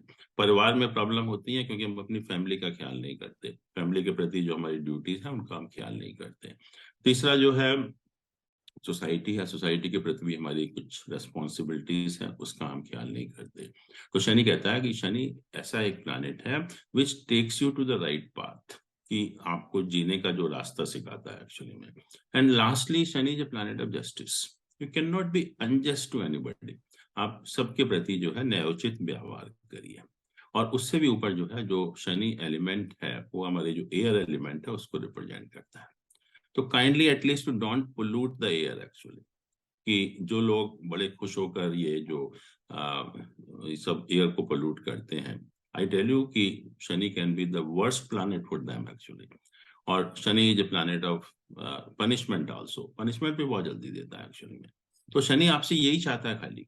और इसमें एक भी चीज ऐसी नहीं है जो आप नहीं कर सकते, या आपको नहीं करनी चाहिए एक्चुअली में। सिर्फ इतना सा करके आप इतना अपना हेडेक या इतनी जो परेशानियां हैं, आप घंटों घंटों अपना टाइम वेस्ट करते हैं, उससे आप बच सकते हो। फिर राहु को देखिए। राहु क्या है? राहु के लिए कहते हैं कि ये 4 तरह के लोगों को रिप्रेजेंट करता है। पहली चीज, जो लोग सफाई में इन्वॉल्व होते हैं, जो क्लीनिंग एक्टिविटीज में इन्वॉल्व होते हैं, उनको रिप्रेजेंट करता है। सेकेंडली, जो ऑर्फनेजेस में काम करते हैं उनको रिप्रेजेंट करता है, at a lower level actually. तीसरा जो हॉस्पिटल में काम करते हैं उनको रिप्रेजेंट करता है, और चौथा जो है ये हमारे जो मिलिट्री ऑर्गेनाइजेशंस हैं उसमें जो काम करते हैं उनको रिप्रेजेंट करता है। तो यही कहता है कि आप कम से कम जो भी पॉसिबल है उनकी कि जिस तरह से भी आप कोई भी सहायता कर सकते हैं तो आप करिए, और इतना सा अगर आप करेंगे तो डेफिनेटली जो है राहु कभी भी लाइफ में प्रॉब्लम क्रिएट नहीं करेगा। तो ये इतना सा काम करना है। तो अगर ये शनि मंगल राहु के लिए अगर आप ये काम कर दें तो आई कैन गारंटी कि कोई कैंसर होने की पॉसिबिलिटी भी नहीं है। अगर हॉरोस्कोप इंडिकेट भी करता है तो 100% आई कैन अश्योर यू नहीं तो कि कोई प्रोएक्टिवली आप अगर कर भी लो, अगर आपका अगर हॉरोस्कोप बिल्कुल साफ है, कोई परेशानी नहीं तभी है, भी कर लीजिए, आप फिर तभी भी भी इसको कर लो तो देखिए। भी कर लो, क्या परेशानी? बिल्कुल, देखिए उपाय जो है ऐसा नहीं होता कि खराब प्लैनेट के लिए हम करते हैं। शनि जो है you it gives you the position, professional position in the life actually. बिना शनि की राइट। ब्लेसिंग के you can not achieve a position. तो अगर अच्छा भी है तो और अच्छा बना लीजिए, आप मिनिस्टर प्राइम मिनिस्टर बन जाओगे, एमपी हैं तो मिनिस्टर बन जाओगे। तो ऐसा नहीं होता, उपाय हम दोनों तरह से करते हैं। एक प्लैनेट जो फेवरेबल नहीं है उसका भी उपाय करते हैं, और जो फेवरेबल है उसको और भी अच्छा बनाने के लिए हम उपाय करते हैं। तो दोनों तरीके से कर सकते हैं, और इसमें कोई भी ऐसी चीज नहीं है कि हमें बहुत परेशानी हो करने में। ये हमारी बेसिक ड्यूटीज हैं। हाँ, ये तो या बहुत सिंपल चीज है। हाँ, तो ज्योतिष यही कहता है कि इतनी सिर्फ सिंपल सिंपल रेमेडीज को करके, अब फैमिली में झगड़े क्यों होते हैं? Because we don't discharge the responsibility toward the family, हम नेग्लेक्ट करते चलिए, हैं उसको। ये तो आपने कैंसर की बात कर दी, अब बात करिए कोई डायबिटीज ले लीजिए, वो भी बड़ा डायबिटीज कॉमन की, हाँ, केस बनता है आजकल। नहीं जैन साहब, मुझे डायबिटीज। कैंसर के बारे में अभी आपसे पूछना है। आपने बताया कि मून एफ्लिक्टेड होगा तो ब्रेस्ट ब्रेस्ट कैंसर। कैंसर। आप आपको मार्स के बारे में बताना है और सैटर्न के बारे में बताना है और राहु के बारे में बताना है कि इन बता तो दिया हुआ। के एफ्लिक्शन से कौन सा कैंसर होने की संभावना है। नहीं, मैंने ये कहा ना कि जिस जिस राशि को या जिस हाउस को वो एफ्लिक्ट कर रहे हैं ओके, तो उस बॉडी के पार्ट में कैंसर होगा। तो फिर ये बता दीजिए जैन साहब कि किस हाउस का में कौन सा हाउस किस अंग को रिप्रेजेंट करता है। कौन सा, आप जैसे देखिए मैंने कहा है कि हाँ, फर्स्ट हाउस से लेकर अगर हम 12th हाउस तक जाएं तो they represent the part of the body from head to the toe. First house हमारे हेड को रिप्रेजेंट करता है, जो भी न्यूरोलॉजिकल प्रॉब्लम होगी, ट्यूमर होगा या जो भी होगा, वो फर्स्ट हाउस रिप्रेजेंट करता है। सेकंड हाउस हमारे फेस को रिप्रेजेंट करता है, और फेस पे जो भी हमारे आंखें, कान है, नाक है, मुंह है, उसको रिप्रेजेंट करता है। माउथ कैंसर हमारे लीजिए तो सेकंड हाउस अफ्लिक्टेड होना चाहिए। थर्ड हाउस हमारे नेक है या थ्रोट को रिप्रेजेंट करता है। फोर्थ हाउस हमारे हार्ट को रिप्रेजेंट करता है। फिफ्थ हाउस हमारे डाइजेस्टिव सिस्टम को रिप्रेजेंट करता है, इंटेस्टाइन को रिप्रेजेंट करता है। सिक्स्थ हाउस हमारे बैक को रिप्रेजेंट करता है। सेवेंथ हाउस हमारा जो यूरिनरी ट्रैक्ट है, जो बेसिकली हम कहते हैं यूरिनरी ट्रैक्ट इन्फेक्शन हो, किडनी की प्रॉब्लम हो, तो उसको रिप्रेजेंट करता है। एट्थ हाउस हमारे जेनिटल ऑर्गन्स को रिप्रेजेंट करता है। मेल में अगर एट्थ हाउस अफ्लिक्टेड है तो प्रोस्टेट कैंसर होने की पॉसिबिलिटी है। नाइन्थ हाउस हमारे थाइस को रिप्रेजेंट करता है। 10th हाउस हमारे नीज को रिप्रेजेंट करता है। 11th हाउस हमारे एंकल को रिप्रेजेंट करता है। 12th हाउस हमारे फीट को रिप्रेजेंट करता है। ये तो ब्रॉडली पार्ट हो गए। फिर मैंने कहा कि हम डिविजनल चार्ट का इस्तेमाल करते हैं, और खासतौर से जो दृष्टांत चार्ट होता है, D3 चार्ट होता है, उससे हम एग्जैक्टली उस पार्ट का भी जो सब पार्ट है, सब पार्ट है, उसको भी हम आइडेंटिफाई कर सकते हैं कि अगर कैंसर होगा भी तो बॉडी के इस, अगर हमने कहा कि मैंने कहा सेकंड हाउस फेस को रिप्रेजेंट करता है, आपको पता नहीं कान है, आंख है, नाक है, मुंह है, क्या हो सकता है, बट एग्जैक्टली उस चार्ट के द्वारा हम पिन पॉइंट कर सकते हैं कि अगर माउथ में भी किसी को कैंसर है तो कौन से पार्ट में होगा, लेफ्ट होगा, राइट होगा, कहाँ पर होगा, exactly we can pinpoint that part actually. तो इस तरह से हम देख कर कि कौन सा हाउस अफ्लिक्टेड है, कौन सी राशि अफ्लिक्टेड है, और किन प्लैनेट के द्वारा उसका अफ्लिक्शन है, तो उस प्लैनेट के सिंपल उपाय इसमें करके जैसा हम मैं एक अपनी पॉइंट जो इसमें बीमारी कहना को चाहूंगा, काफी तो अच्छा। मैंने जो है ना, पहले जो आपने जो हर एक प्लेनेट के लिए आपने एक रेमेडी दे दी कि भाई सैटर्न के लिए आपको ये करना है, मार्स के लिए आपको ये करना है, राहु के लिए आपको ये करना है, ठीक है ना? तो दैट मीन्स कि इतनी डिटेल में जाने की कोई जरूरत है कि भैया कौन से बॉडी पार्ट पे क्या, किसका क्या इफेक्ट हो रहा है? अगर आप जरूरत ही तीनों के नहीं है। तीनों काम जो है आप दिस इज करने चालू व्हाट कर दो। This is what astrology says कि हाँ, if you keep your conduct good, अपना अपना जो कंडक्ट को ठीक रखेंगे तो कोई उपाय करने की जरूरत नहीं है। यही तो मैं जरूरत नहीं। अल्टीमेटली कहने को जा रहा हूँ। फिर किसी चीज की जरूरत ही नहीं है आपको, बिल्कुल भी जो है, सिर्फ अपने कंडक्ट को ठीक रखना है। This is what astrology teaches you, that is the sum of the astrology. उसके बाद जो है फिर डायबिटीज को ले ले, या आपका हाँ जो भी हाँ, कुछ नहीं नहीं, चलो थोड़ा सा डायबिटीज को ले लेते हैं। और डायबिटीज की प्रॉब्लम भी बहुत सीरियस है। कॉमन है। वर्ल्ड में 541 मिलियन पीपल, जो लास्ट ईयर स्टडीज की थी इंटरनेशनल डायबिटिक्स फेडरेशन है, तो 541 मिलियन पीपल जो सर्वाइव ऑन डायबिटीज एक्चुअली। और इंडिया की जो प्रॉब्लम है, this is about 75 million people they are living with diabetes. और 19 से करोड़ 7 करोड़, 7.5 करोड़ एक्चुअली। और ये 7.5 प्रॉब्लम करोड़।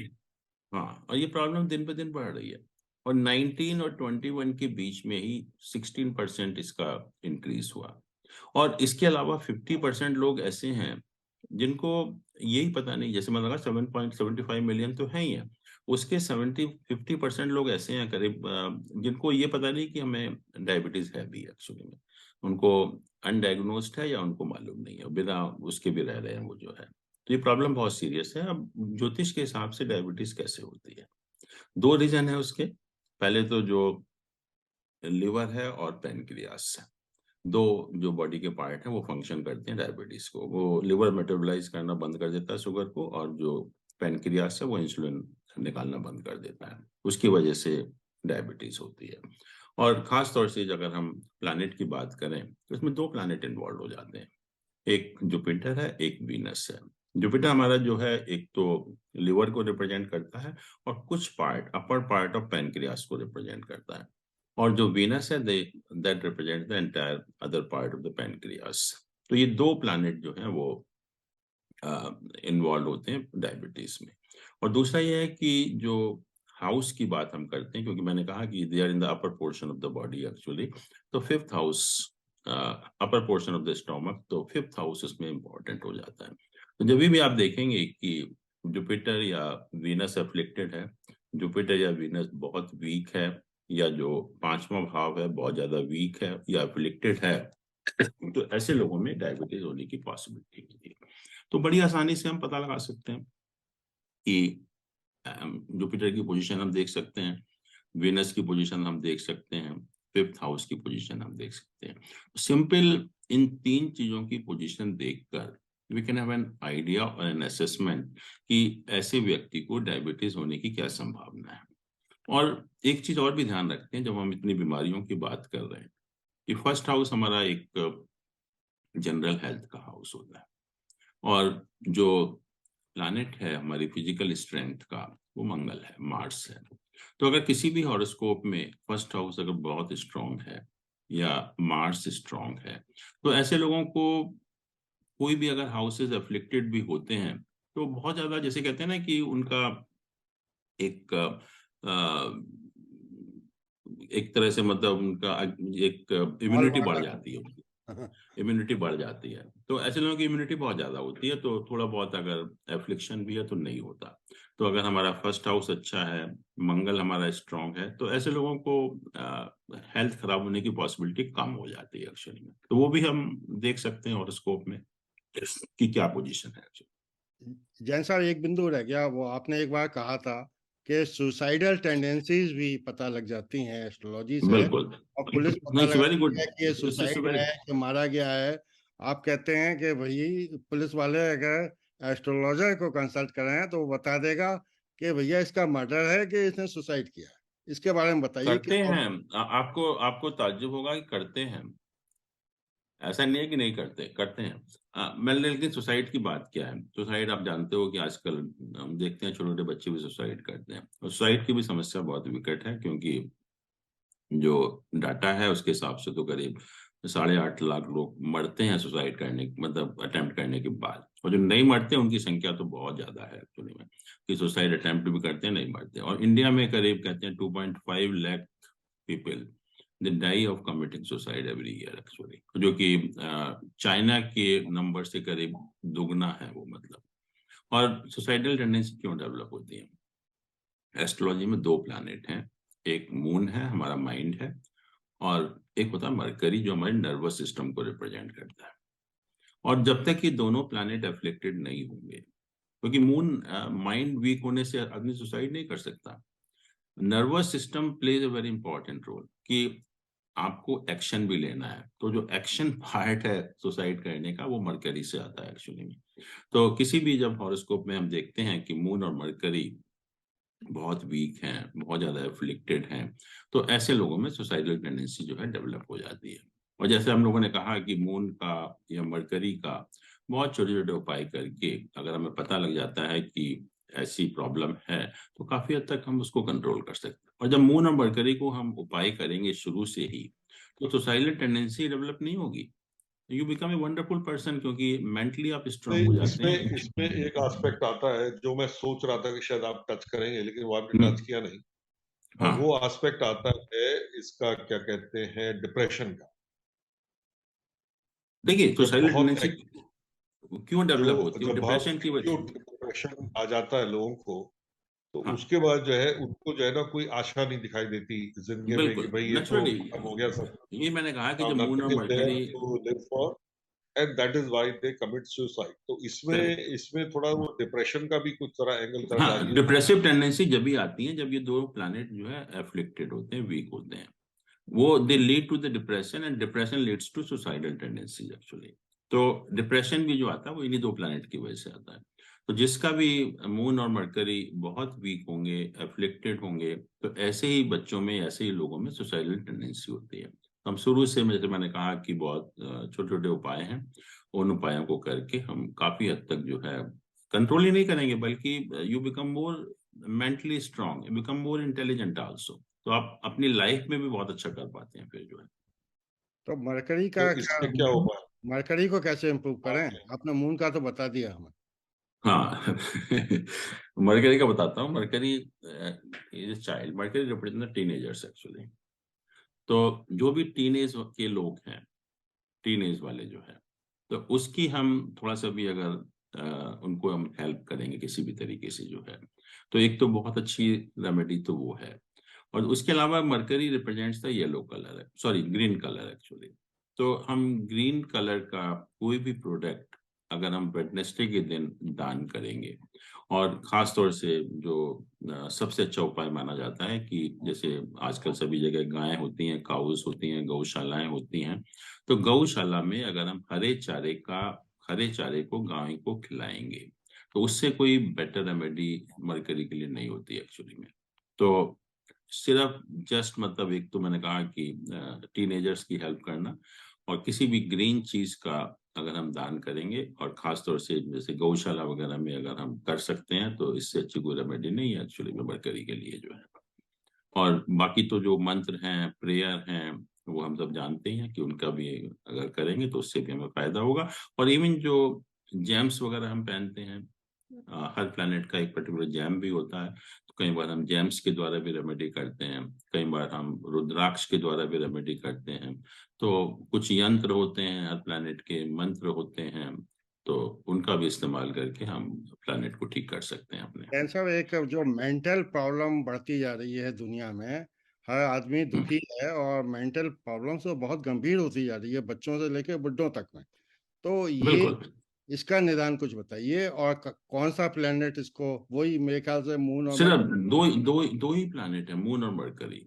Yes yes. जब तक अगर मून और मरकरी आपके ठीक होंगे, तो ये जो गंभीर समस्याएं चल रही हैं, जो ये वातावरण या एनवायरनमेंट हमने क्रिएट कर दिया, नेगेटिव एनवायरनमेंट, नकारात्मक एनवायरनमेंट, जिसकी वजह से सब प्रॉब्लम हो रही है, तो अगर मून और मरकरी ठीक होंगे तो you can never be negative, you can always be positive actually. तो मून के लिए क्या मतलब साधन हाँ, आप बता हाँ, रहे मून के लिए जैसे सन फादर को रिप्रेजेंट करता है, ऐसी मून मदर को रिप्रेजेंट करता है। तो मदर की सेवा करिए, मदर की रेस्पेक्ट करिए, मदर का कहना मानिए, पहली चीज तो हैं? मदर ये तो रही है। तो हाँ, अब मैं आ रहा हूँ उसके ऊपर भी आ रहा हूँ। दूसरा, मून जो है जैसे कोई भी सफेद चीज होती है, जैसे मिल्क है। अगर बीवी हाँ, बीवी की सेवा करे तो वो दैट हाँ, अमाउंट्स वो टू सेम एज मदर। नहीं नहीं नहीं, अभी मैं आ रहा हूँ उसके ऊपर।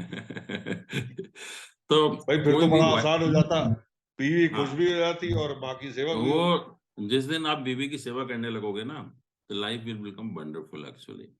और जो बीवी की सेवा का मतलब होता है वीनस को स्ट्रॉन्ग करना, and Venus is a planet which gives you all luxuries and comforts in the life actually. तो जिस दिन आपने सीख लिया या मियाँ बीवी एक दूसरे की उसको रेस्पेक्ट करने या मतलब उसको प्यार करने लगे तो लाइफ में कोई प्रॉब्लम ही नहीं रहेगी फिर तो एस्ट्रोलॉजी यही कहता है कि जिस दिन आप अपने ये स्पाउस ऐसा का है जैन साहब, जस्ट 2 मिनट, हम्म, आप रेस्पेक्ट वगैरह ना करिए, आप उसकी सेवा रेस्पेक्ट की बात करिए नहीं और ना उसकी ना रेस्पेक्ट ना सेवा अरे सुन सुन तो लो भाई मेरे, सुन। देखो ऐसा है, बीवी की इस पे तो मैं एक्सपर्टीज है मेरे पास, मेरा एक डिवोर्स हो चुका है और दूसरी बीवी है मेरे पास, तो इस पे आप मेरे से आगे नहीं बढ़ सकते। आप एस्ट्रोलॉजी में बहुत आगे होंगे और सिन्हा साहब जो है और भी इनका बहुत विज्ञान है, बड़ा इनको बड़ा एक क्या तो कहना चाहिए, आप हमको थोड़ा ज्ञान दे दीजिए ना इसमें लेकिन और क्या सर जहां तक बीवियों का सवाल है वहां मेरे में एक्सपर्टीज से आप आगे जा नहीं सकते। अच्छा बताइए कुछ ज्ञान तो दीजिए ना थोड़ा मैंने सा मैंने जो है बीवियों के मामले में ये देखा है सर कि आप जो है भाई साहब, आप रेस्पेक्ट वेस्पेक्ट बकवास कुछ नहीं लेना, आप उनकी सेवा करो और अपना पर्स जो है सामने रख दो उनके सामने कि साहब जो करना करो, क्रेडिट कार्ड पकड़ा दो उसको बस। तो भाई साहब बीवी आपको जो है खाने भी बढ़िया खिलाएगी, घर भी अच्छा रखेगी, सब कुछ बढ़िया करेगा, सब कुछ आपका, और खुश भी रहेगी। अच्छा जैन जिस साहब, दिन आपने हाथ खींच लिया, जिस दिन आपने उसकी सेवा नहीं करी और पर्स खींच लिया, उस दिन से भाई साहब वो आपकी जानी दुश्मन ट्राई करेगी किस तरह जहर वहर देख के आपको मार दे। और जिनके पास तो पर्स ना हो वो क्या ये जो है करें ये बीवी को खुश रखने का जो है एक मैंने आपको तत्व बता दिया, नहीं ठीक है बहुत सिंपल सा फॉर्मूला बताया। इसमें ज्यादा कॉम्प्लिकेशन किसी घर में जाने की जरूरत नहीं है, ना मंगल को देखना, ना वीनस को देखना, किसी now let me tell you one more thing what astrology says about it और शायद लोगों को नहीं मालूम है कि astrology says that husband and wife as per the horoscope I'm telling you मैं कोई वो नहीं कर लॉजिकल बताऊंगा कि they are basically enemy होते हैं एक दूसरे के मतलब they have entirely different nature actually कभी भी आप हस्बैंड वाइफ को देख लीजिए किसी को भी एक नेचर नहीं हो सकता उनका तो दो दुश्मनों को साथ रहना एस्ट्रोलॉजी कहती है it's very very difficult job और उसके लिए unless and until you give a respect unless you are affectionate unless you trust your spouse you can not enjoy the life actually तो मेन चीज पैसे की बात नहीं है आपको ट्रस्ट करना है आपको अफेक्शनेट होना है आपको जहाँ रिस्पेक्ट देनी है वो भी देनी है और जैसे कहना मानना ये करना वो करना अगर जिस दिन आपने वो करना शुरू कर दिया जो कि पॉसिबल नहीं है मैं बता रहा हूँ आपको उस दिन your life can become a wonderful life actually जो कि एस्ट्रोलॉजी के हिसाब से पॉसिबल नहीं है अच्छा जैन साहब एक पॉइंट और है क्या, वो ये है कि हम्म आप आपने तो अभी कौल साहब ने डाइवोर्स का नाम लिया और आप कहते हैं कि हम एस्ट्रोलॉजी से डाइवोर्स का पता लगा लेते हैं। मेरा प्रश्न बिल्कुल ये है कि डाइवोर्स ना हो उसका रेमेडी क्या है?